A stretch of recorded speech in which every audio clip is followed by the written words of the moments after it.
ठीक है भाई, तो टाइम हो गया, स्टार्ट करते हैं अब। ध्यान दो। टॉपिक का नाम है, टॉपिक मतलब चैप्टर का नाम क्या है?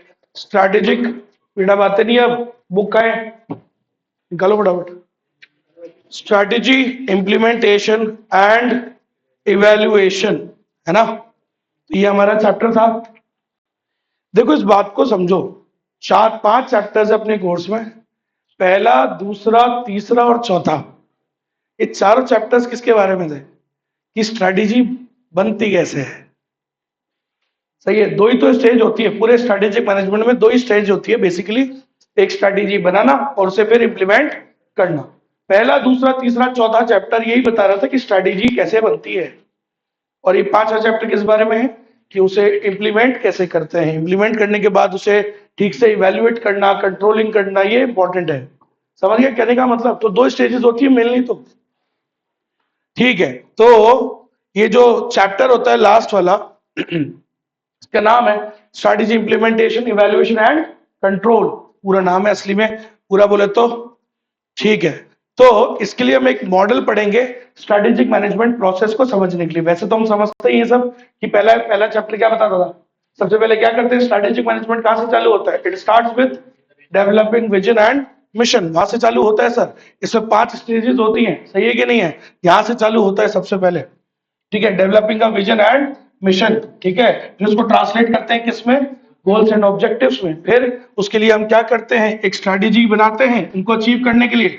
लेकिन सर उसको बनाने के लिए हमको क्या करना पड़ता है? पहले एनवायरमेंट का एनालिसिस और ऑर्गेनाइजेशन का करना पड़ता है, खुद का। एनवायरमेंट का मतलब एक्सटर्नल एनवायरमेंट का। जब बाहर का एक्सटर्नल एनवायरमेंट का एनालिसिस करते हैं तो क्या पता लगता है कि क्या क्या अपॉर्चुनिटीज और थ्रेट्स है ना? ठीक है, और क्या बोलते हैं, और खुद का एनालिसिस करने से क्या पता लगता है? हमारी खुद की कैपेबिलिटीज के बारे में पता लगता है कि अपनी स्ट्रेंथ क्या है, अपनी वीकनेसेस क्या है। फिर उसके अकॉर्डिंग हम स्ट्रेटेजी बनाते हैं। बनाने के बाद क्या करते हैं? उसे इंप्लीमेंट करते हैं, और इंप्लीमेंट करने के बाद उसे इवेल्युएट करते हैं और कंट्रोलिंग करते हैं। तो ये 5 स्टेजेस होती है, याद रखिएगा। फर्स्ट में ये हो गया, सेकंड में ये हो गया, लिख दोगे। पूरे चैप्टर्स पढ़ चुके हो, इतना तो लिख सकते हो। थर्ड, ठीक है, स्ट्रेटेजी बनाना। अब फोर्थ, समझिएगा, स्ट्रैटेजी को इंप्लीमेंट करना। इसके अंदर मैं पढ़ा रहा हूं, बाकी क्यों नहीं पढ़ा है? बाकी पूरे चैप्टर्स आप पढ़ चुके हो, आपको 3 लाइन से ज्यादा आता है उसने जो दे रखी है। चलो, तो ये इंप्लीमेंट वाली बात समझिएगा। ठीक है, ये बता रहा हूं इसलिए क्योंकि अभी आपको इतना नहीं आता है। सुनना, इंप्लीमेंटेशन। सर इंप्लीमेंटेशन के लिए क्या जरूरी है, अच्छे से समझना। देखो इंप्लीमेंटेशन, ये जो स्टेज है ना, ये स्टेज क्या होती है? सर ये होती है ऑपरेशंस ओरिएंटेड। इसमें बेसिकली हम बना नहीं रहे, मतलब स्ट्रैटेजी तो बना चुके हैं, उस पर काम करते हैं, उसे एग्जीक्यूट करते हैं। ऑपरेशंस, काम करना। समझ गए मेरी बात? तो इट इज, सबसे पहली बात क्या लिखोगे? Implementation, this stage is totally operations oriented. ठीक है, इसमें क्या होता है सर? ये बहुत डिमांडिंग और टाइम कंज्यूमिंग पार्ट होता है। टाइम इसमें ही ज्यादा लगता है ऑब्वियसली। स्ट्रेटेजी बनाने में कंपैरेटिवली कम टाइम लगता है, इंप्लीमेंट में ज्यादा लगता है। So it is a time consuming process. अच्छा, इसके अंदर हम क्या करते हैं? सर सबसे पहले ध्यान दीजिएगा सब लोग, कुछ वर्ड्स बताता हूं मैं आपको। सबसे पहले इसके अंदर हम क्या करते हैं, ये स्टेजेस आपको लिखनी है ना। सबसे पहले हम क्या करते हैं? स्ट्रैटेजी को किसमें कन्वर्ट करते हैं? Strategic plans into action. Sir implementation का बेसिकली मतलब ही क्या होता है? हमने जो स्ट्रैटेजी बनाई, जो प्लान्स बनाए, उसको किसमें कन्वर्ट करना? एक्शन में, है ना? लागू करना, उसको इंप्लीमेंट करना। जो हमने प्लान बनाए उसको एक्शंस में कन्वर्ट करना। तो इसी को हम क्या कहते हैं? इंप्लीमेंटेशन कहते हैं। In most situations strategy execution process includes the following principal aspects. क्या क्या आता है स्ट्रेटेजिक एग्जीक्यूशन प्रोसेस में, मतलब इंप्लीमेंटेशन में क्या क्या आता है, अच्छे से अब सुनना। पहला स्टेप, स्टेप कह सकते हो, मतलब या आप कह सकते हो, ये सारी चीजें होती है। फर्स्ट चीज, डेवलपिंग बजट्स।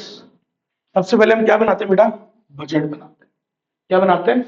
बजट्स बनाते हैं। सो सर हमने जो स्ट्रेटेजी बनाई, उसको अचीव करने के लिए क्या बनाने पड़ेंगे? उस प्रोजेक्ट के लिए, उस स्ट्रेटेजी के लिए क्या बनाना पड़ेगा आपको? बजट्स बनाने पड़ेंगे। सर में आगे मेरी बात, तभी तो काम हो पाएगा, बिना बजट के कैसे काम होगा sir? So first is to develop the budgets that steer the ample resources into those activities. तो सर सबसे पहले क्या जरूरी होता है इंप्लीमेंटेशन के लिए?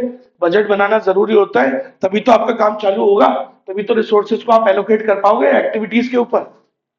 फिर क्या जरूरी होता है बेटा, एग्जीक्यूशन के लिए, इंप्लीमेंटेशन के लिए क्या जरूरी होता है, right people on the right job, staffing, याद है। तो सर आपने जो स्ट्रेटेजी बनाई उसके हिसाब से आपको क्या करना पड़ेगा, लोगों को हायर करना पड़ेगा। अच्छा, मान लो सर पहले से हायर कर रखा है आपने, तो सर ट्रेनिंग देनी पड़ेगी।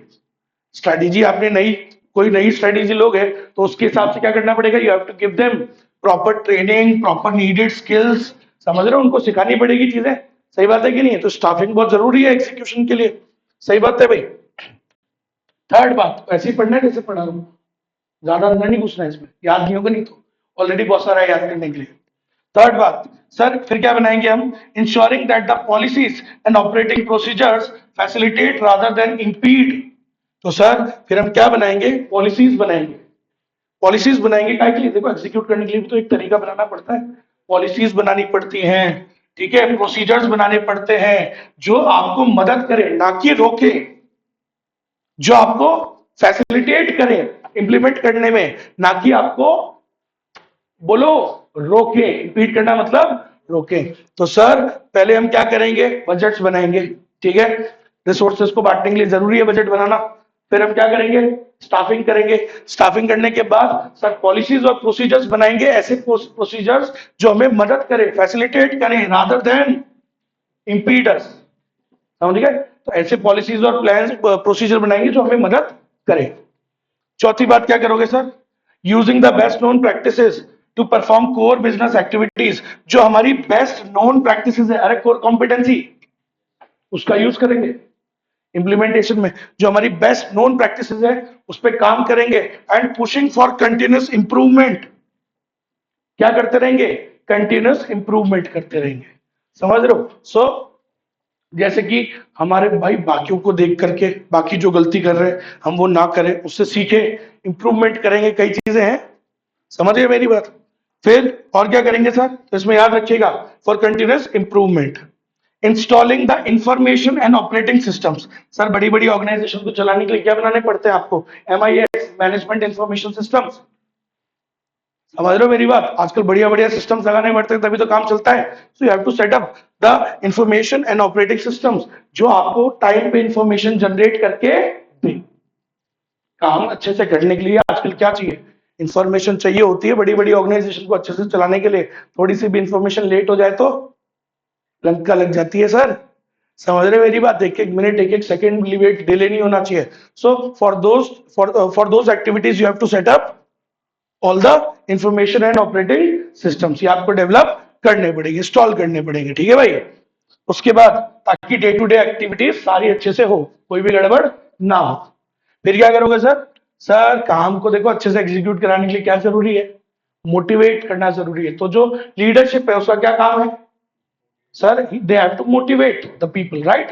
तो ऑर्गेनाइजेशन में लोगों को मोटिवेट करना बहुत जरूरी होता है, तो ये भी एक एग्जीक्यूशन का ही पार्ट है, समझ रहे हो, motivating the people to pursue the objectives energetically, जोश के साथ, समझ में आगे मेरी बात। फिर ये भी पढ़ चुके हैं आप सर, एक बढ़िया कल्चर बनाना ये भी बहुत जरूरी है, एक अच्छा वर्क क्लाइमेट बनाना ये भी बहुत जरूरी है, क्लियर है। आप लोगों ने अच्छा वर्क क्लाइमेट बनाया, अच्छा कल्चर बनाया, इसलिए आज हम बहुत अच्छे से सब्जेक्ट को खत्म कर पाए, समझ में आ गई मेरी बात, अदरवाइज नहीं कर पाते, मजा नहीं आता है कई बार, मैं आपको बताता हूँ कई बार मेरे को पढ़ाने में मजा नहीं आता, फॉर एग्जाम्पल कोई भी बैच के अंदर होता है, it all depends not on me, it all depends on the environment. मुझे आगे मेरे को जो आगे जनता मिलती है, जैसा एनवायरमेंट मेरे को मिलता है मैं वैसा ही परफॉर्म कर पाता हूँ। अगर मेरे को बच्चे अच्छे नहीं मिलेंगे तो मेरे को पढ़ाने में मजा नहीं आता, 0%। फिर वही करता हूँ भाई, नॉर्मली काम खत्म किया और गया बिना इंटरेस्ट के साथ, फिर जितनी मैं बातें बताना चाहता हूँ उतनी मैं नहीं बताता हूँ, समझ लो, फिर काम से मतलब रखता हूँ, प्रोफेशनल भी फिर तो देखो आप सटाक सट निकालता हूँ। बात वही है ना, एक अच्छा काम तभी होता है जब आदमी मन से खुश होता है, मन अच्छा खुश कब होता है, जब एनवायरमेंट अच्छा होता है, अरे सही है कि नहीं मेरी बात, तो ये बहुत जरूरी होता है, तो वो भी एक अच्छे एग्जीक्यूशन के लिए बहुत जरूरी है, इस बात को आप समझो कि एक अच्छा कल्चर डेवलप करना इट इज वेरी इंपॉर्टेंट, ये आपको बहुत मदद करता है, आपको रोकता नहीं है। अच्छा एनवायरमेंट बनाओगे तो वो कोई बुरी चीज थोड़ी है आपको, वो अच्छा ही चीज है, वो आपको मदद ही करेगा, समझ में आ गई मेरी बात। चलिए भाई, और लास्ट पॉइंट क्या है, खत्म, exerting the internal leadership needed to drive, वही वापस बात आ गई, मोटिवेशन और लीडरशिप बहुत जरूरी है इम्प्लीमेंटेशन को आगे लेके जाने के लिए और आगे से आगे इंप्रूव करने के लिए एग्जीक्यूशन को क्या जरूरी है, लीडरशिप भी बहुत जरूरी है। तो मोटा मोटा अगर अपन बोले तो बताओ मेरे को कैसे लिखोगे इसको, एग्जीक्यूशन में क्या क्या होता है, क्या क्या करना पड़ता है सर। पहली बात बता देना सर, एग्जीक्यूशन इम्प्लीमेंटेशन क्या होता है, it is totally operations oriented. यहाँ पे प्लानिंग प्लानिंग मतलब वैसा नहीं है, मतलब यहाँ पे मेनली क्या है, काम को हम एग्जीक्यूट करते हैं कि काम कैसे होगा, और ये बहुत टाइम कंज्यूमिंग प्रोसेस होती है, इसमें बहुत सारी चीजें हम करते हैं। सबसे पहले हम क्या करते हैं, स्ट्रेटेजिक प्लान। इम्प्लीमेंटेशन बेसिकली होता क्या है, it is a managerial exercise of putting the plans into action. सही बात है कि नहीं है। तो इसमें मैनेजर को बहुत सारे काम करने पड़ते हैं। क्या क्या करना पड़ता है सर, बोलो शॉर्ट में, गोले बना लो अच्छे से। क्या बनाने पड़ते हैं, बजट्स बनाने पड़ते हैं ताकि आप रिसोर्सेज को ठीक से बांट पाओ। ठीक है, फिर क्या करना पड़ता है सर, स्टाफिंग बनानी पड़ती है। ठीक है, फिर स्टाफिंग बहुत जरूरी है, और अगर पहले से ही है अच्छा स्टाफ तो उनको ट्रेनिंग ट्रेनिंग देना जरूरी है। फिर और क्या जरूरी है सर, पॉलिसीज बनाना जरूरी है, प्रोसीजर्स बनाना जरूरी है जो आपको क्या करे, रादर देन, सही है। फिर क्या जरूरी है सर, आपकी बेस्ट नोन प्रैक्टिसेस को यूज करो, सही बात है, आपकी कोर बिजनेस एक्टिविटीज में यूज करो, and always pushing for continuous improvement. और क्या डेवलप करो sir, information and operating systems को इंस्टॉल करो। समझ रहे हो मेरी बात, ताकि आप डे टू डे काम इजीली कर पाओ, अच्छे से कर पाओ। और क्या करो सर, मोटिवेटिंग कर बहुत जरूरी है, मोटिवेशन बहुत जरूरी होता है स्ट्रेटेजी एग्जीक्यूशन के अंदर। एक अच्छा कल्चर बनाना बहुत जरूरी होता है, और एक इंटरनल लीडरशिप बहुत जरूरी होता है। तो ये सारे काम, ठीक है, आगे बढ़े। चलो सर, इम्प्लीमेंटेशन लागू करने के लिए तो ये सब करना पड़ता है। उसके बाद देखो एक लाइन लिखी हुई है, कई बार क्वेश्चन आ जाता है, सुनिएगा, केस स्टडी में भी आ जाती है lines. Good strategy execution involves creating strong fits. अच्छा ये शायद मैंने एक बार पहले ही बताया होगा, आपको हर चीज में क्या बनाना पड़ता है, एक स्ट्रॉन्ग फिट बनाना पड़ता है। स्ट्रेटेजी और इम्प्लीमेंटेशन में फिट होना चाहिए, कल्चर और उसमें भी क्या होना चाहिए, फिट। फिट मतलब सिंक होना चाहिए, मैचिंग होनी चाहिए। सो स्ट्रेटेजी, आपने जो स्ट्रेटेजी बनाई वो और आपकी जो कैपेबिलिटीज है उसके बीच में क्या होना चाहिए सर, फिट, मैचिंग होनी चाहिए। दूसरी बात, आपकी स्ट्रेटेजी और आपके स्ट्रक्चर में भी क्या होना चाहिए सर, मैचिंग होना चाहिए। सही है भाई, स्ट्रेटेजी के अकॉर्डिंग ही क्या होना चाहिए, स्ट्रेटेजी के अकॉर्डिंग ही क्या चूज करना चाहिए। और ऐसा भी उल्टा भी होता है कई बार, कई बार अगर स्ट्रक्चर के हिसाब से हम थोड़ा बहुत स्ट्रेटेजी में भी चेंजेस करते हैं। फिर स्ट्रेटेजी और ऑपरेटिंग सिस्टम्स में भी क्या होना चाहिए सर, उसमें भी मैचिंग होनी चाहिए। स्ट्रेटेजी और ऑर्गेनाइजेशन के कल्चर में भी क्या होनी चाहिए, मैचिंग होनी चाहिए। तो इन सब में स्ट्रॉन्ग फिट होना जरूरी है, तभी ऑर्गेनाइजेशन अच्छे से काम कर पाएगी, इंप्लीमेंट कर पाएगी। ठीक है सर, एग्जीक्यूट तो ऐसे होता है। अब इवेल्युएशन और कंट्रोल, इसमें सारे वो कंट्रोलिंग वाले टॉपिक्स आ गए तो अपन ने पढ़े थे, सर में आ गई। सर इसके अंदर हम क्या करते हैं, वही बीएसटी वाली। सर क्या करते हैं, हमारी परफॉर्मेंस को इवेल्युएट करते हैं। हम ये देखते हैं, assessing the impact of new external developments environment में। एक्सटर्नल एनवायरमेंट में जो जो चेंजेस हुए हैं उससे क्या हमारी स्ट्रेटेजी पे, उसके इम्प्लीमेंटेशन पे कोई इम्पैक्ट तो नहीं आया, क्योंकि अगर आया है तो उसमें हम क्या करेंगे फिर, मॉडिफिकेशंस। मान लो तुमने जब स्ट्रेटेजी बनाई थी एनवायरमेंट कुछ और था, एक्सटर्नल एनवायरनमेंट कुछ और था, अब एक्सटर्नल एनवायरनमेंट बदलते भी तो रहता है, तो जो वो बदला है उसकी वजह से आपके ऊपर क्या इंपैक्ट आएगा, तो उसे उसका असेसमेंट करना और उसके हिसाब से फिर उसमें फेर बदल करना अपनी स्ट्रेटेजी में, ये सारे काम करने पड़ते हैं कंट्रोलिंग में। और क्या करते हैं, मेकिंग करेक्टिव एडजस्टमेंट्स, सही बात है। और क्या करते हैं, फाइन ट्यूनिंग, एडजस्ट करते हैं, मॉडिफाई करते हैं, अपनी स्ट्रेटेजी को हमेशा करते रहते हैं, रिवाइज करते रहते हैं according to the changes in environment. जैसा एनवायरनमेंट चल रहा है बिल्कुल उसी हिसाब से हम क्या करते रहते हैं, उसमें मॉडिफिकेशंस करते रहते हैं, उसको फाइन ट्यून करते रहते हैं। समझे कहने का मतलब, फाइन ट्यूनिंग, फाइन ट्यूनिंग मतलब उसको उसको मॉडिफाई करते रहते हैं, ऑल्टर करते रहते हैं, है ना, चेंज करते रहते हैं हमेशा। चलो, और क्या करते हैं sir, when ever a company encounters a disruptive change, कोई ऐसा चेंज जो बहुत ही आपको इफेक्ट कर रहा है, तो उसके लिए फिर हमको क्या करना पड़ता है, the questions need to be raised about the appropriateness of the direction and the strategy. अगर कभी कोई बड़ा चेंज आ रहा है एनवायरमेंट में, कोई ऐसा चेंज जो जिसने आपको पूरा डिसरप्ट कर दिया, आपके काम को पूरा खराब कर दिया, तो सर फिर तो हमको क्या करना पड़ेगा, पूरा अपना डायरेक्शन फिर से ठीक करना पड़ेगा। देखो छोटे मोटे चेंजेस तो आते रहते हैं एनवायरमेंट में, लेकिन ऐसा कोई बड़ा चेंज आया जिसने आपके ऑर्गेनाइजेशन को या इंप्लीमेंटेशन को या काम को क्या कर दिया, पूरा डिसरप्ट कर दिया तो फिर तो आपको पूरा ही बदलाव करना पड़ता है sir. Questions need to be raised about the appropriateness of the direction. क्या पता हमारा स्ट्रेटेजी ही गड़बड़ हो, तो उसको फिर हम फिर से क्या करते हैं, रीडिजाइन करते हैं, फिर से बनाते हैं। आएगी नहीं आई बात समझ में? तो ये लिख देना भाई। चलो, इसमें मेनली इंपॉर्टेंट मतलब इन दोनों में ऑब्वियसली ये वाला ज्यादा इंपॉर्टेंट, अच्छे से पढ़ना इसको। ठीक है सर। उसके बाद ये एक टॉपिक होता है स्ट्रैटेजिक फॉर्मुलेशन, और एक पूरा टॉपिक का नाम है स्ट्रैटेजिक प्लानिंग, है ना। स्ट्रैटेजिक फॉर्मुलेशन, स्ट्रैटेजिक प्लानिंग किसका काम होता है? ये टॉप लेवल का। समझ गए मेरी बात? कॉर्पोरेट जो ऊपर का लेवल होता है वही बनाता है सर स्ट्रैटेजी, और नीचे वाला बीच सेकंड और थर्ड वाला जो लेवल होता है वो क्या करता है? वो ऑपरेशंस की प्लानिंग करता है। काम कैसे होगा, किन टैक्टिक्स, क्या क्या टैक्टिक्स लगाएंगे, क्या क्या वेज हम लगाएंगे, किन तरीकों से काम करेंगे, उन्होंने जो स्ट्रेटेजी बनाई उसे कैसे हम एग्जीक्यूट करेंगे, ये सारी तैयारी कौन करते हैं? वो ये करते हैं। लेकिन क्या होगा, कौन कौन सी एक्टिविटीज होगी, हम क्या क्या करेंगे, क्या विजन होगा, क्या मिशन होगा, ठीक है, उसके लिए क्या स्ट्रेटेजी रहेगी, वो सब ये डिसाइड करते हैं। क्लियर है भाई? चलो तो स्टार्ट करते हैं हम ये टॉपिक। देखो भाई, ध्यान देना सब लोग, इजी टॉपिक है ये, स्ट्रैटेजिक फॉर्मुलेशन। देखो सबसे पहले प्लानिंग। प्लानिंग क्या होता है? क्या होता है sir planning? Planning means what has to be done in the future. Planning means what has to be done in the future. Future मतलब कल, अगले हफ्ते क्या होगा ऑर्गेनाइजेशन में, अगले महीने क्या होगा, उसकी उसकी प्लानिंग, आगे 6 महीने की प्लानिंग, साल भर की प्लानिंग, उसके आगे 2-3 सालों की प्लानिंग, ये सब हम करते ही हैं। तो प्लानिंग मतलब ये सब होता ही है ऑर्गेनाइजेशन को चलाने के लिए। अच्छे से हमको प्लान करना बहुत जरूरी होता है। So we plan for everything, for the next day, for tomorrow, for next week, for next month, for next year, for couple of years also. बड़ी बड़ी कॉर्पोरेशन ऐसे थोड़ी चलती हैं, प्लानिंग करना पड़ता है सर। और effective managerial management relies on proper planning. अच्छा मैनेजमेंट तभी होता है सर जब प्लानिंग अच्छी होती है। याद करो मैनेजमेंट के कितने फंक्शंस होते हैं? मैनेजमेंट में कितने फंक्शंस होते हैं? Planning, organising, staffing, directing, controlling. Sir ये बाकी सब चीजें तभी अच्छी होती है जब क्या अच्छी होती है? मैनेजमेंट तभी अच्छा होगा जब planning. So management, effective management तभी होगा सर जब आपकी प्लानिंग प्रॉपर होगी। सही बात है कि नहीं है?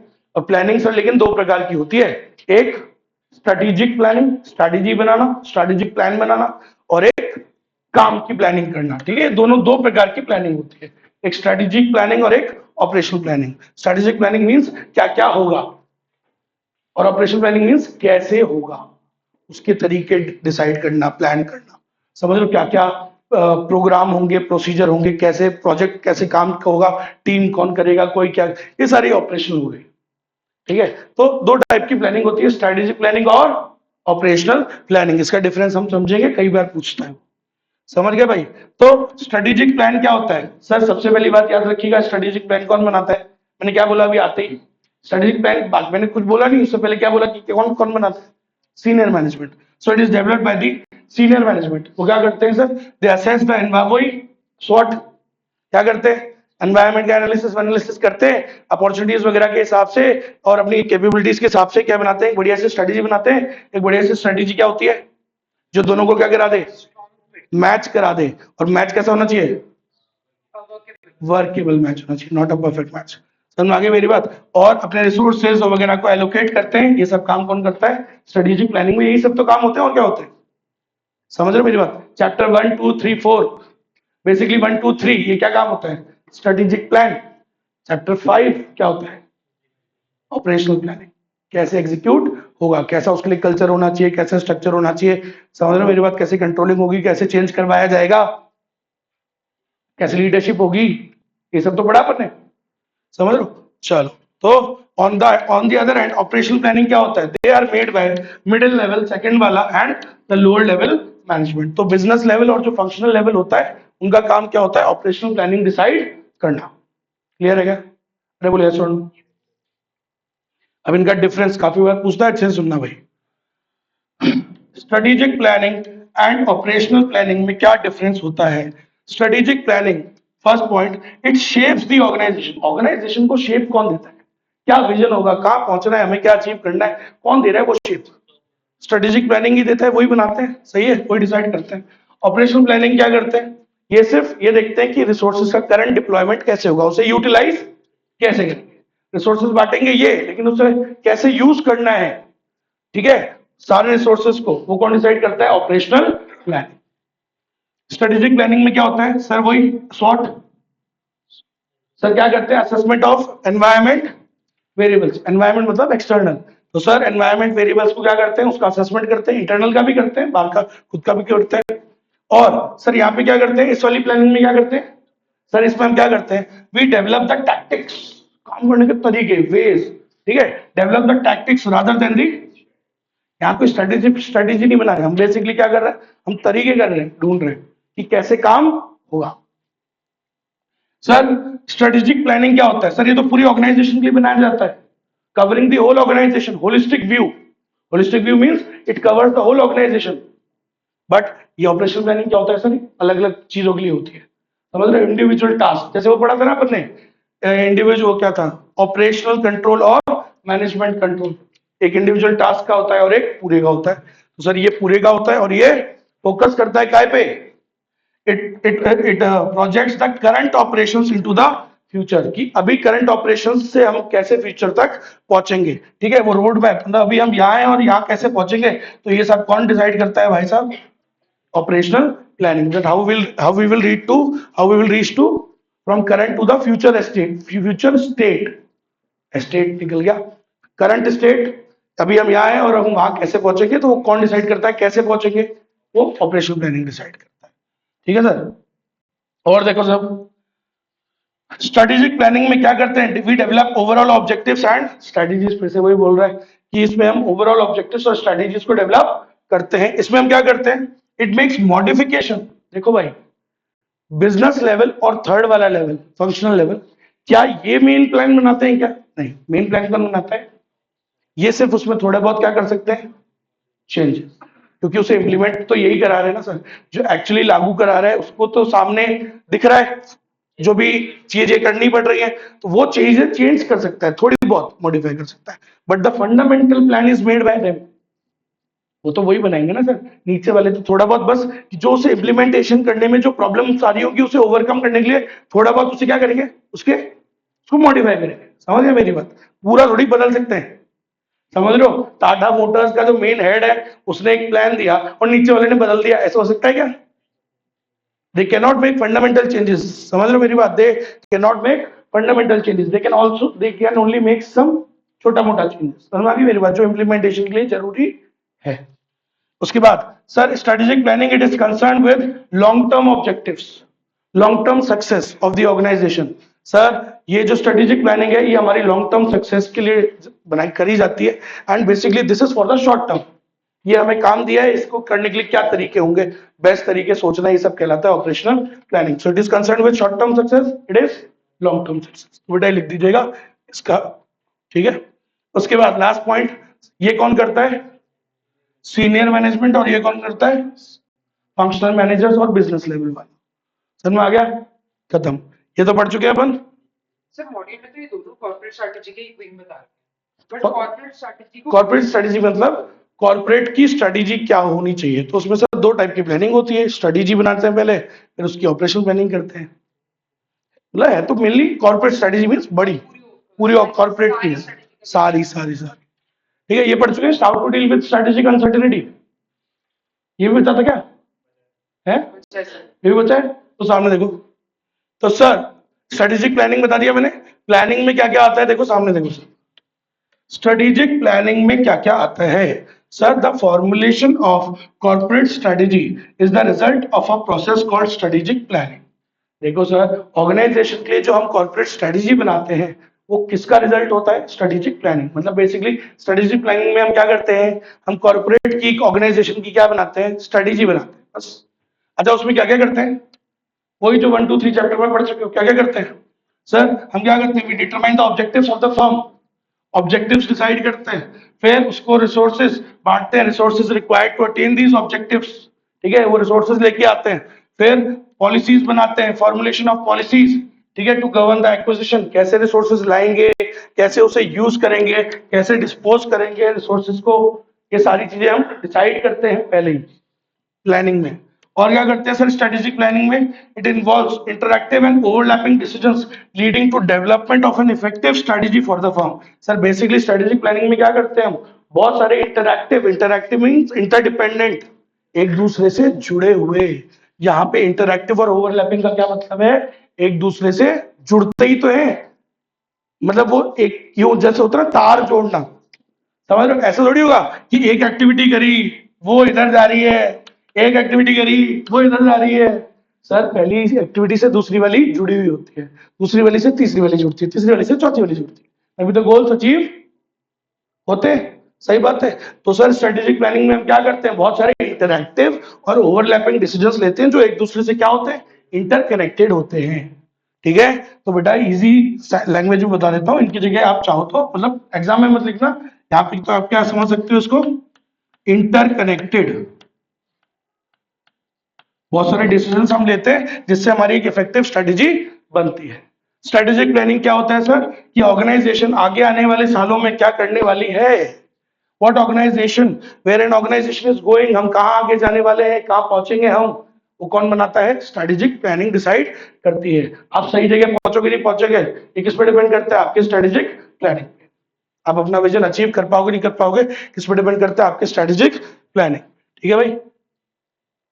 और स्ट्रेटेजिक प्लान किसके लिए बनाया जाता है, पूरी ऑर्गेनाइजेशन के लिए, पूरी ऑर्गेनाइजेशन के लिए। सही बात है कि नहीं, it is an organisation wide और focused on a major function such as division और मेजर फंक्शन। सर क्या कह रहा है, स्ट्रेटेजी कई बार नॉर्मली तो सर पूरी ऑर्गेनाइजेशन के लिए भी बनाई जाती है स्ट्रेटेजी, सर स्ट्रेटेजी एक डिवीजन के लिए भी बनाई जाती है, स्ट्रेटेजी एक फंक्शन मार्केटिंग डिपार्टमेंट की बनाना, सेल्स डिपार्टमेंट की स्ट्रेटेजी बनाना, इनके लिए भी बनाई जाती है। तो स्ट्रेटेजी पूरी ऑर्गेनाइजेशन की भी बनाई जाती है, डिवीजन वाइज भी बनाई जाती है।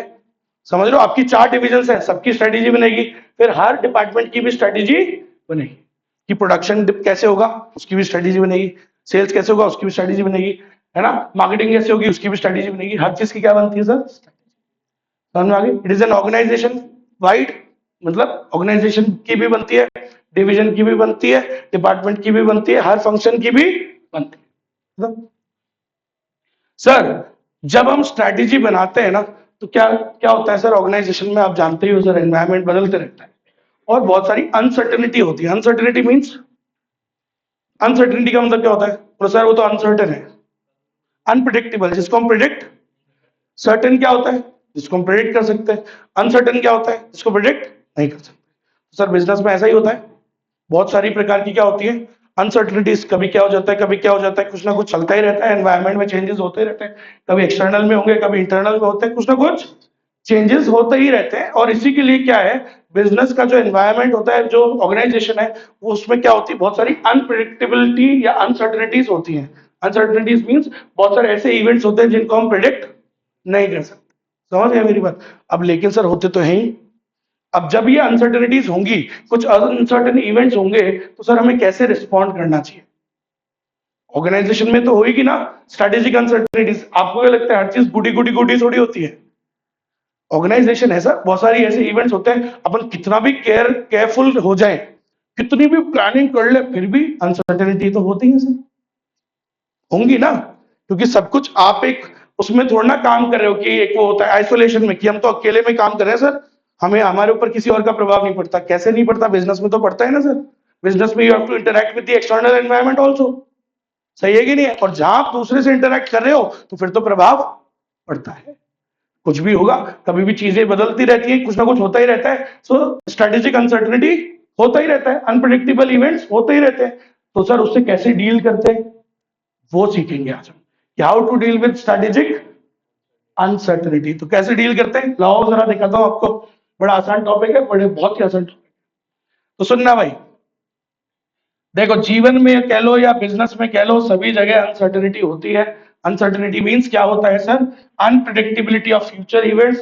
सर क्योंकि इवेंट्स को, फ्यूचर इवेंट्स को हम क्या है, प्रिडिक्ट नहीं कर सकते, because it is influenced by external factors. क्यों नहीं कर सकते बताओ सर, क्योंकि सिर्फ सब कुछ अपने, सिर्फ अपने उसमें ही थोड़ी हो रहा है, एक वैक्यूम के अंदर, वैक्यूम मतलब है ना, मतलब एक सिर्फ अपन कोई आइसोलेशन में थोड़ी काम करते हैं एक बंद कमरे में कि सर किसी का भी कोई प्रभाव नहीं पड़ रहा, अपन तो इस कमरे में झेलेंगे सर, ऐसा नहीं होता है। You have to deal with the external environment. तो एक्सटर्नल एनवायरनमेंट जहां गया वो तो बदलते रहता है, तो इसीलिए हमारे ऑर्गेनाइजेशन पे प्रभाव भी पड़ता है, और कुछ भी अनसर्टेन इवेंट्स होते रहते हैं, अनप्रिडिक्टेबल इवेंट्स होते रहते हैं, हर चीज को आप प्रिडिक्ट नहीं कर सकते। आगे ही नहीं आई बात समझ में? कोई भी इंसान अपना बुरा थोड़ी चाहता है। हर आदमी अपनी अच्छी स्ट्रैटेजी बनाता होगा, अच्छे से अपने देखता है, अच्छे ही ड्रीम्स बनाता है, बट उसके साथ एनवायरनमेंट क्या करता है वो बात अलग होती है। हर चीज को प्रिडिक्ट नहीं किया जा सकता। समझ रहे हो मेरी बात? जब मैं आपके जैसा था तो मैंने हर चीज को प्लान करने की कोशिश करी, अपनी लाइफ को प्लान करने की कोशिश करी। ठीक ठीक है कि भाई ये मेरा करियर होगा, ये मेरी रिलेशनशिप होगी, हर चीज को प्लान करने की कोशिश करी। हुआ बाद में घंटा ही कुछ नहीं। कितना भी तुम कर लो, हर चीज को प्रिडिक्ट नहीं कर सकते। सही है कि नहीं? फैक्ट है ये बात। मैंने तो ये प्रोफेशन चूज भी नहीं किया था। समझ रहे हो मेरी बात? मेरा प्रोफेशन तो कुछ और था, बट लाइफ आपको किधर लेके जाएगी आपको नहीं पता। नहीं पता, कुछ नहीं पता होता। सही में समझ में आई मेरी बात? सो बेसिकली इट इज, भाई ऑब्वियसली, क्योंकि दुनिया में एक ऐसी ताकतें हैं जिनको आप कंट्रोल नहीं कर सकते। सब कुछ कहां से चल रहा है? ऊपर से चल रहा है। You just have to deal with it. Nothing is in your control, nothing, not even a single thing. एक मतलब बोलते ना, सही बोलते हैं बिल्कुल, एक तिनका भी आपकी मर्जी से नहीं हिलता है। तो basically life is all about how you deal with it, क्योंकि चीजें तो होंगी, अनसर्टिनिटीज होंगी, तो you have to learn how to deal with it. समझ में आ गई मेरी बात? So strategic uncertainty, sir organisation है सर, इतनी बड़ी ऑर्गेनाइजेशन होती है, बहुत सारे एनवायरमेंट के फैक्टर्स काम करते हैं, तो सर एनवायरमेंट के फैक्टर्स काम करते हैं तो सर अनसर्टिनिटी तो होगी होगी। कभी क्या होगा, कभी क्या होगा, कभी क्या होगा, कुछ ना कुछ चलते रहेगा। समझ लो, कभी सरकार ने कुछ बदल दिया, कभी ग्लोबल इकोनॉमी में कुछ चेंजेस हो गए, ग्लोबल एनवायरनमेंट में चेंजेस हो गए, नई टेक्नोलॉजी आ गई, कभी समाज में बदलाव हो रहा है, लोगों का टेस्ट प्रेफरेंस बदल गया, कभी आपके कॉम्पिटिटर ने कुछ कर दिया, आप थोड़ी रोक सकते हो उनको। एंड एक्सटर्नल एनवायरनमेंट में तो बहुत कुछ होता ही रहेगा। तो आपको क्या करना पड़ेगा सर? इस स्ट्रेटेजिक अनसर्टेनिटी से डील करना पड़ेगा। सो स्ट्रेटेजिक अनसर्टेनिटी, सबसे पहले तो ये लिखोगे होता क्या है। What is strategic uncertainty? It is the unpredictability of the future events. Sir वो जो फ्यूचर इवेंट्स होते हैं ऑर्गेनाइजेशन में, उसको हम, वो क्या होते हैं, उसको उसमें अनप्रेडिक्टेबिलिटी होती है। आप उसको प्रिडिक्ट नहीं कर सकते क्योंकि it depends on external factors. ठीक है, जैसे कि एग्जांपल सर, मार्केट बदलते रहता है, एनवायरनमेंट बदलते रहता है, टेक्नोलॉजी बदल जाती है, कई बार कंपटीशन में चेंजेस आते हैं, कई बार गवर्नमेंट रेगुलेशन चेंज कर जाती है, तो कुछ ना कुछ होते रहता है। And this uncertainty can impact your strategy. इससे किस पे प्रभाव पड़ता है? आपकी स्ट्रेटेजी पे। तो आपको उससे डील करना आना चाहिए। So dealing with such kind of uncertainties in unpredictable event से डील करना के लिए क्या चाहिए सर? ये बहुत चैलेंजिंग टास्क है, आसान नहीं होता। You have to be a man about this, मतलब ताकत होनी चाहिए आप में उसको लड़ने की। चैलेंजिंग होता है, एंड ऑर्गेनाइजेशन को अपने अंदर कुछ ही 4-5 चीजें हैं, ये कैपेबिलिटीज डेवलप करनी पड़ती है। अगर आप एनवायरनमेंट में जो अनप्रेडिक्टेबिलिटी है, अनसर्टेनिटी है, उससे डील करना चाहते हो अच्छे से, तो आपको ये 5 क्वालिटीज अपने अंदर डालनी पड़ेगी, या एबिलिटीज आपको ये डालनी पड़ेगी। क्या है सर वो क्वालिटीज? नंबर 1, फ्लेक्सिबिलिटी होनी चाहिए आपकी स्ट्रैटेजी में। अब ऑब्वियसली किसकी बात कर रहे हो? स्ट्रैटेजी में क्या होना चाहिए? फ्लेक्सिबिलिटी। फ्लेक्सिबिलिटी का मतलब रिजिड नहीं होनी चाहिए, जिसको आप बदल ही ना पाओ। बोले यार ये तो प्लान है, ये तो बदल ही नहीं पाएंगे, ऐसा नहीं होना चाहिए। स्ट्रैटेजी ऐसी होनी चाहिए जिसको आप एनवायरनमेंट के चेंज के हिसाब से थोड़ा बहुत चेंज कर पाओ, मॉडिफाई कर पाओ। सही है। दूसरा बात सर, डाइवर्सिफाई भी करना चाहिए, तभी आप अनसर्टेनिटी से डील कर सकते हो। समझ रहे हो मेरी बात? पहली बात। दूसरी बात क्या जरूरी है? डाइवर्सिफिकेशन की एबिलिटी होनी जरूरी है। अलग अलग पोर्टफोलियोज में डाइवर्सिफाई करो, अलग अलग प्रोडक्ट्स पे काम करो, डाइवर्स एरियाज। क्योंकि क्या होगा, अगर एक दो चीज में अगर मान लो नेगेटिव हो भी रहा है, तो 2-3 चीज में क्या हो जाएगा? पॉजिटिव। ज्यादा करोगे तो अति, एक्सेस में करोगे तो बुरा है। एक्सेस डाइवर्सिफिकेशन बुरा होता है, लेकिन सही लेवल पे किया जाए तो अच्छा होता है। तो क्योंकि उससे अपन क्या करेंगे, स्ट्रेटेजिक अनसर्टेनिटी से बेटर डील कर सकते हैं। समझ लो, कोविड आ गया अचानक से।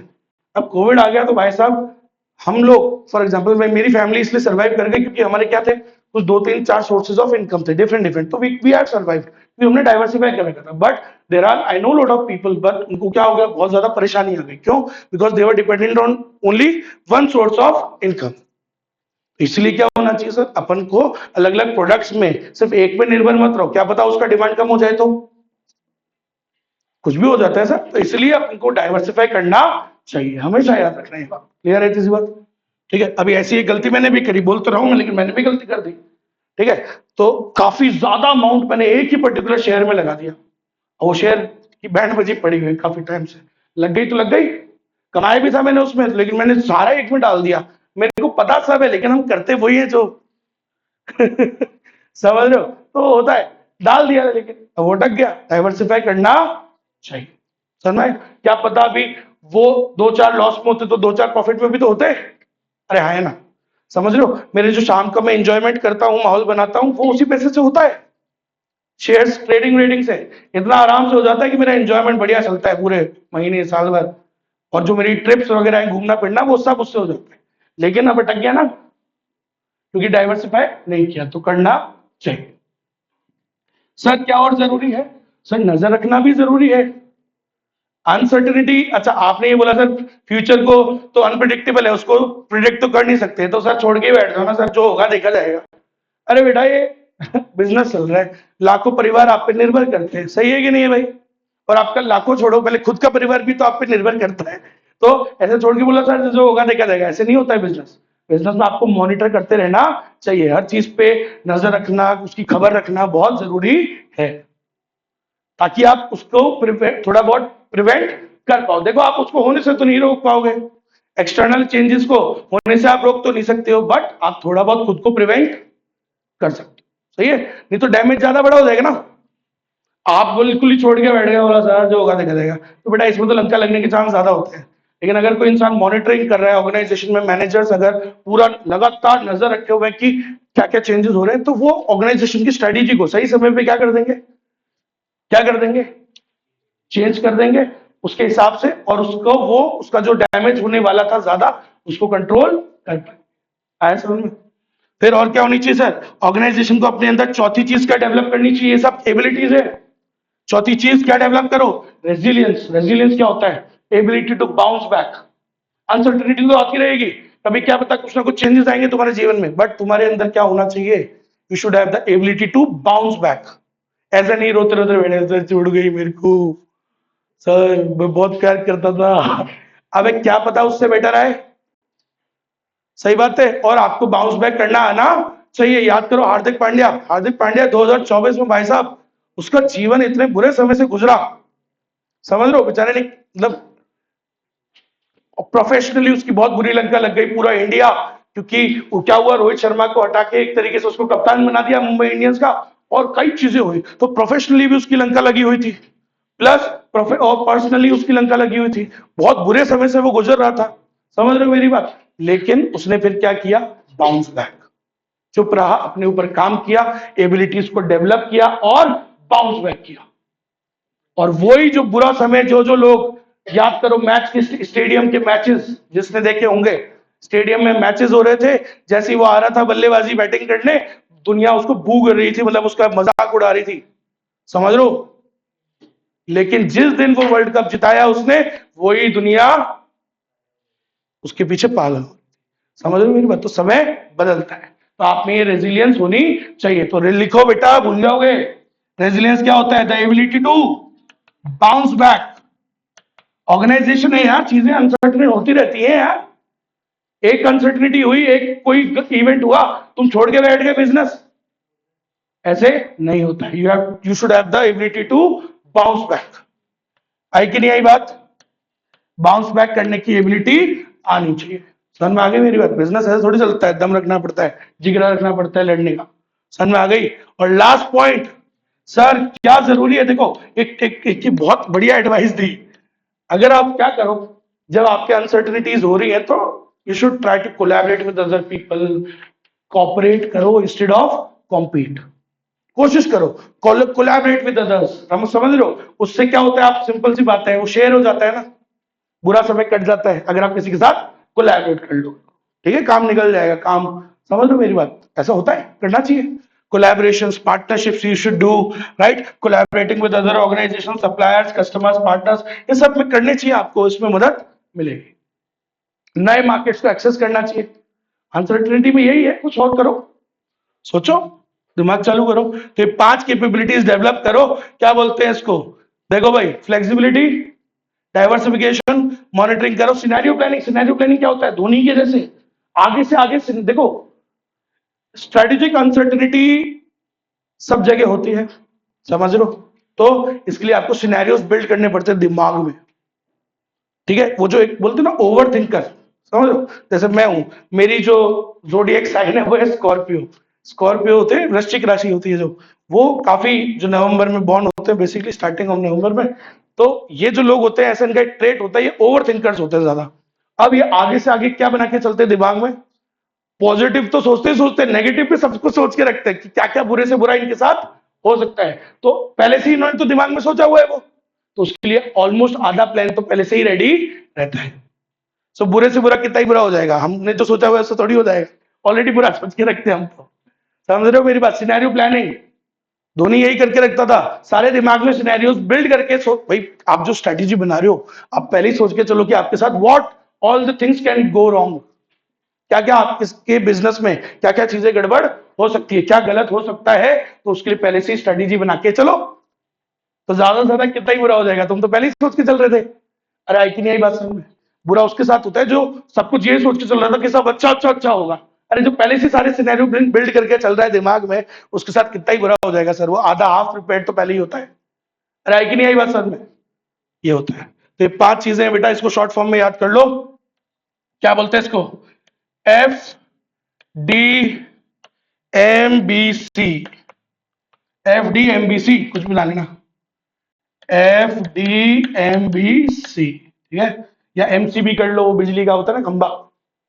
समझ रहे हो मेरी बात, क्या होनी चाहिए, flexibility, diversification, monitoring, scenario planning, बी मतलब रेजिलियंस, एमआरसी भी कर सकते हो, रेजिलियंस रखो, रेजिलियंस रखो, रेजिलियंस, क्योंकि मेन वर्ड यही है, मेन वर्ड भूलना नहीं चाहिए, एमआरसी, समझ गए, लिख लो बेटा, समझ में आ गया क्या, चलो ये हो गया टॉपिक।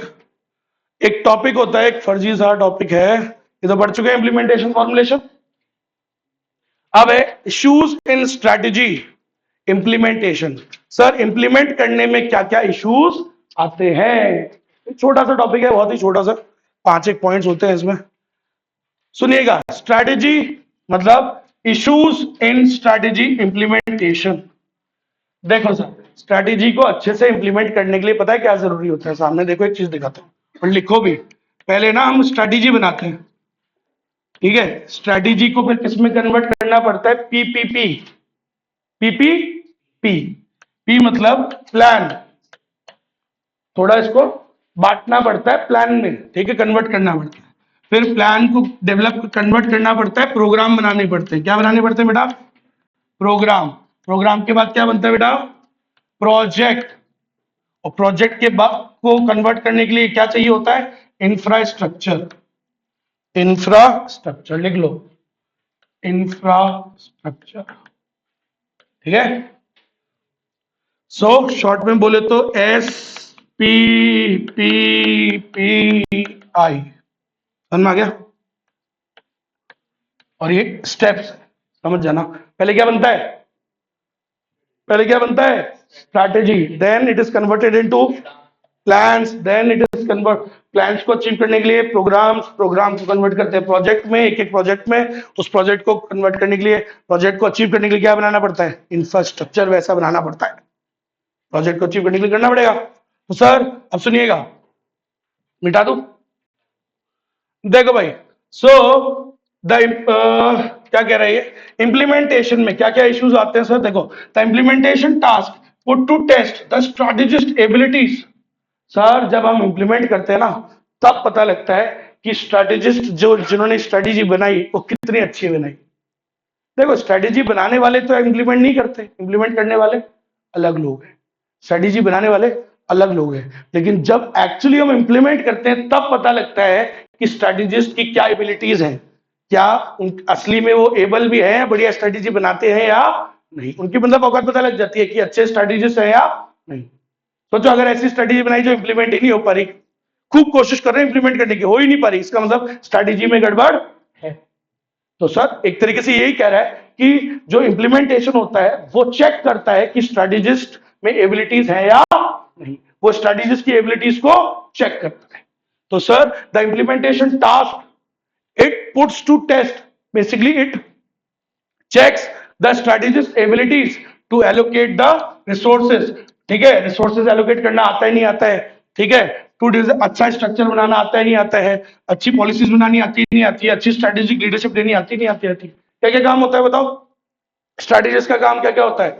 रिसोर्सेज को, बोलो मेरे साथ, क्या क्या काम होता है? रिसोर्सेज को एलोकेट करना, सर क्या बनाना? स्ट्रक्चर बनाना, बढ़िया बढ़िया पॉलिसीज बनाना, बढ़िया लीडरशिप देना। ये किसका काम होता है? स्ट्रेटेजिक प्लानिंग का, स्ट्रैटेजिस्ट का।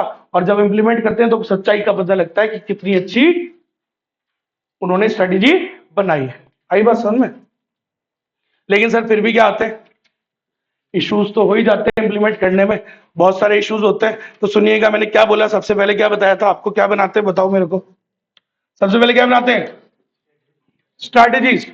सर सुनना line, strategies by themselves do not lead to action. Sir strategies अपने आप थोड़ी काम करने लग जाती है। आपने स्ट्रैटेजी बनाई, अपने आप सिम, तुमने एक सिम खरीदी, सिम अपने आप एक्टिवेट हो जाएगी क्या बिना फोन में लगाए? नहीं होगी ना सर, उसे एक्टिवेट करना पड़ता है। समझ आई मेरी बात? उसे एक्टिवेट करना पड़ता है। तो ऐसी स्ट्रेटेजी होती है। तो स्ट्रेटेजी भी अपने आप एक्टिवेट नहीं होती है, उसे एक्टिवेट करना पड़ता है बाय कन्वर्टिंग इनटू, पहले क्या बनानी पड़ती है? स्ट्रेटेजी बनानी पड़ती है, और उसे एक्टिवेट करने के लिए by convert, you have to convert into plans. फिर सर प्लान्स अपने आप थोड़ी कन्वर्ट हो जाते हैं, समझ रहे हो? उसके लिए क्या करना पड़ता है? प्लान्स को कन्वर्ट करना पड़ता है। बोलो काय में? अरे बोलो काय में? प्रोग्राम में। ठीक है, अब एक एग्जांपल दूंगा, सारी चीजें कवर हो जाएगी उसमें।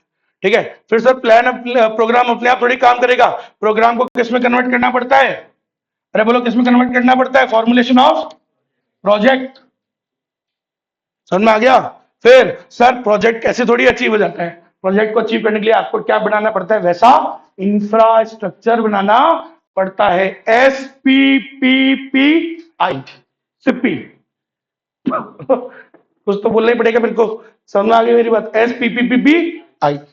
सो आई मीन्स सर प्रोजेक्ट को अचीव करने के लिए क्या जरूरी है? अच्छे से इंफ्रास्ट्रक्चर बनाना जरूरी है। जो जो सिस्टम चाहिए बढ़िया स्ट्रक्चर बनाओ, बढ़िया स्ट्रक्चर चूज करो, सिस्टम्स डेवलप करो, सिस्टम इंस्टॉल करो, पॉलिसीज बनाओ बढ़िया सी, समझ रहे हो? And various behavioural inputs are provided so that plans में वर्क। तो इंफॉर्मेशन है बेसिकली, बढ़िया बढ़िया इंफॉर्मेशन डेवलप करो जो आपको मजा, मतलब प्लान्स को अचीव करने में मदद करे। तो ये सारी बातें लिख देना भाई, कहानी समझ में आ गई?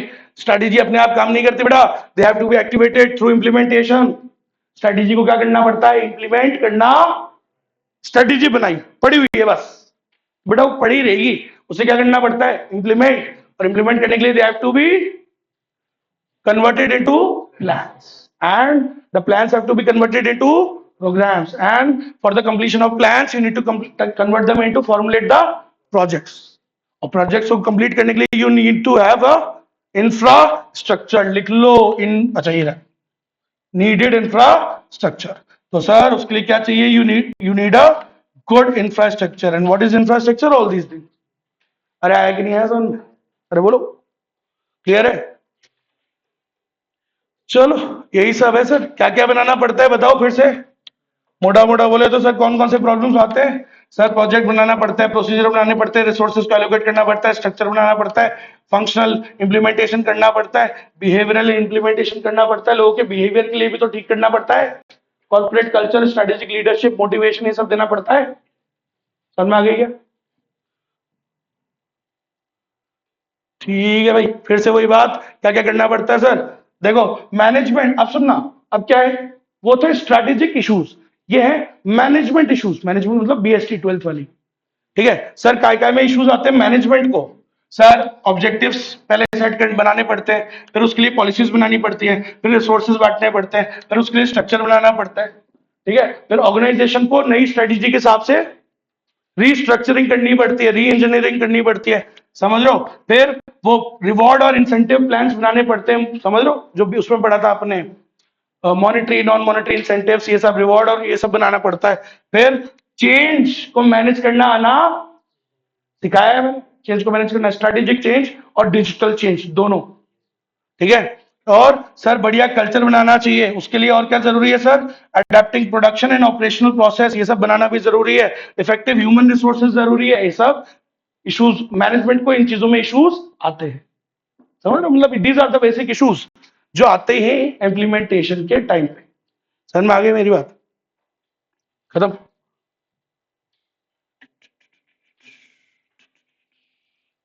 इसी के साथ मेरा आखिरी प्रणाम, धन्यवाद। अरे ऐसे करते हैं हम लोग, इतना भी नहीं कहना था, ओवर हो जाता है। तो बस यही कहना चाहूंगा, a big big big thank you to all of you. अच्छा लगा मेरे को पढ़ा के। मेरे को कभी भी क्वांटिटी से फर्क नहीं पड़ता, क्वालिटी से फर्क पड़ता है कि मैं जिधर पढ़ा रहा हूँ उसका एनवायरमेंट अच्छा हो, बस। तो बहुत अच्छा लगा मेरे को, अच्छे से कंप्लीट हुआ मेरे हिसाब से, तो बहुत अच्छा काम हुआ। जब भी हुआ बहुत ही अच्छा काम हुआ, और इसके आगे अभी और होगा। ठीक है, जिनका मई अटेम्प्ट है उनको बता देता हूं कि मार्च में मैं स्टार्ट करूंगा जिनके वो क्वेश्चंस करना, प्रैक्टिस करना, एमटीपी और ये सब, वो हम केस स्टडी सॉल्व करेंगे। समझ लो, कम से कम 5 केस स्टडी सॉल्व करेंगे बढ़िया सी। ठीक है, बढ़िया क्वेश्चंस प्रैक्टिस करेंगे। समझ लो, एमटीबी भी प्रैक्टिस करेंगे। तो आप, लेकिन आप, ये क्यों बोल रहा हूं मार्च, क्योंकि तब तक आप ये अभी सारे सब्जेक्ट से कोर्स चल रहे हैं, उसको निपटाओ, इसका रिवीजन भी करो थोड़ा थोड़ा। सब अवेलेबल है यूट्यूब पे, मैंने बताया था आपको। ठीक है, मेरा चैनल है बढ़िया था, चकाचक। कौन सा बताया था आपको? ठीक है, तो नाम वाम तो मत डालना कभी भी, ये डाल देना सीधे अभी, अभिषेक सर एपीएस, क्योंकि वो लाइव चलेगा, समझ रहे हो, वो सभी के लिए अवेलेबल रहेगा। मेरे भी और भी बैचेस है, सबका एक साथ पढ़ाता हूँ क्वेश्चन, घर से बैठ के आराम से चिल होके। अगर आप नहीं भी पढ़ पा रहे हो उस टाइम पे, तो उसकी रिकॉर्डिंग अपलोड हो जाती है, वो देख लीजिएगा। समझ रहे हो, अभिषेक सर एपीएस। समझ रहे हो मेरी बात? ठीक है, तो बहुत बढ़िया काम हुआ, बहुत बहुत धन्यवाद आपका। मिलेंगे जल्दी।